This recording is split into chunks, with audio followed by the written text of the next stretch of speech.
Advocacy is really any action you take to create change. And I think of advocacy as including self advocacy and grassroots or systems advocacy.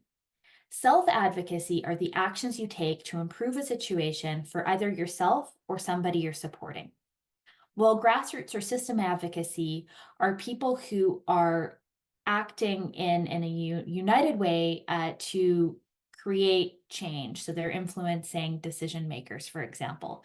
And the way that I kind of frame this is that the golden rule to figure out if something is self advocacy or grassroots or systems advocacy is if I get the desired result, the result that I'm striving for, does it affect just one person or does it affect a whole group of people? And both are important, both play a different role. And today we're going to be focusing on the systems advocacy piece. So we have a advocacy team at the Alzheimer Society of B.C. who's engaged in advocacy in a number of different ways. One of the ways that we are involved in this area is by responding to policy that comes out, new bills, for example, new reports, analyzing them and thinking about, well, what's the impact on people living with dementia here? Sometimes we'll issue written responses, which you can find on your website, for example. The other thing we do is we regularly meet with MLAs in order to ensure that they are aware of the work we're doing and aware of how dementia is affecting their constituents. We have an annual legislature luncheon where we invite all of the members of the legislature to join us for lunch and learn little bit about the Alzheimer Society of BC and meet some of the amazing lived experience partners that we work with.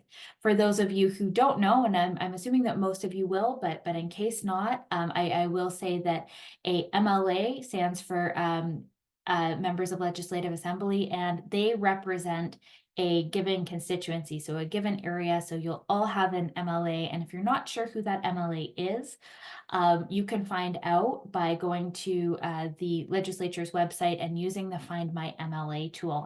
The Alzheimer Society of BC is also involved in advocacy education. So whether that's self or system advocacy, like the session that we're holding today, we help people learn about the advocacy tools that are available to them. We also hold community events such as the community dialogues that we've held this year in different communities in the province. And probably why you're all here, we are also involved in developing campaign messaging ahead of the provincial election. And so every time we go into a provincial election, we have an awesome opportunity to reiterate messaging that we hope that the various parties will include in their campaign platforms.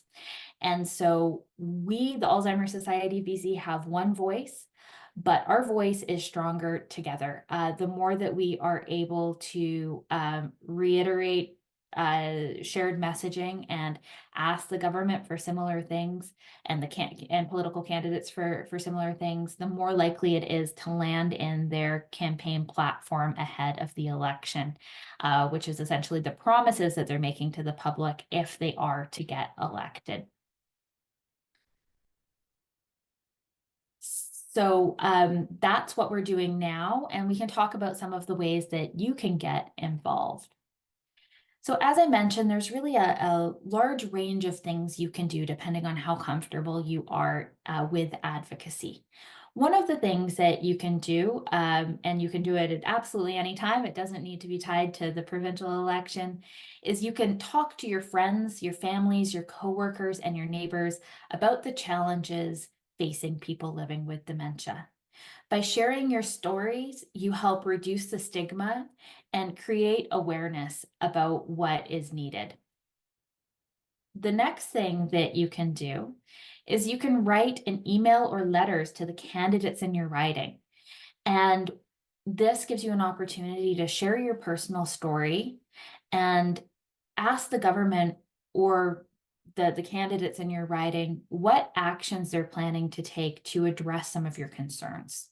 So we have a resource called a simple guide to raising your voice, and we can put that in the chat pod, which gives you some tips on how to do this.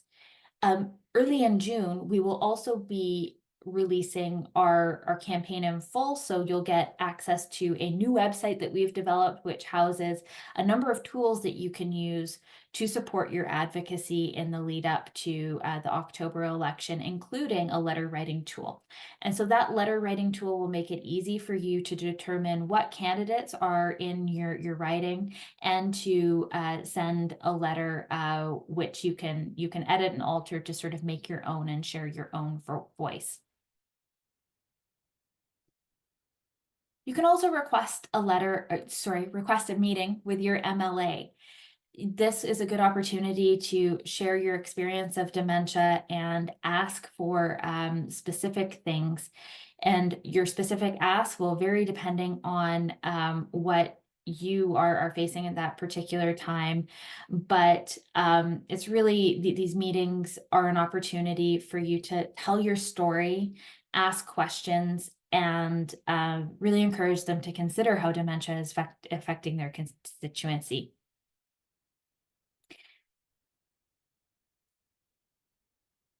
We do have some tips in that guide about how you might do that. There are a few pointers that we would share, and our panelists are going to talk about that a little bit more in a moment here. And you can use social media to share your experiences. You can retweet the Alzheimer Society of B.C.'s posts on Facebook or LinkedIn, for example. You can also share your own issues or stories of impacts. We always encourage folks to use hashtags in those posts to help you increase your reach, and to tag the person who your post is directed at. So you may tag the minister, for example, you may tag your MLA, you may tag the candidates that are running in your area once those candidates are announced, which they may not likely be yet in your particular area. So more and more political candidates are looking to social media to know what is affecting their constituents. And you can join us at the IG Wealth Management Walk for Alzheimer's, which is taking place not this Sunday, but next Sunday.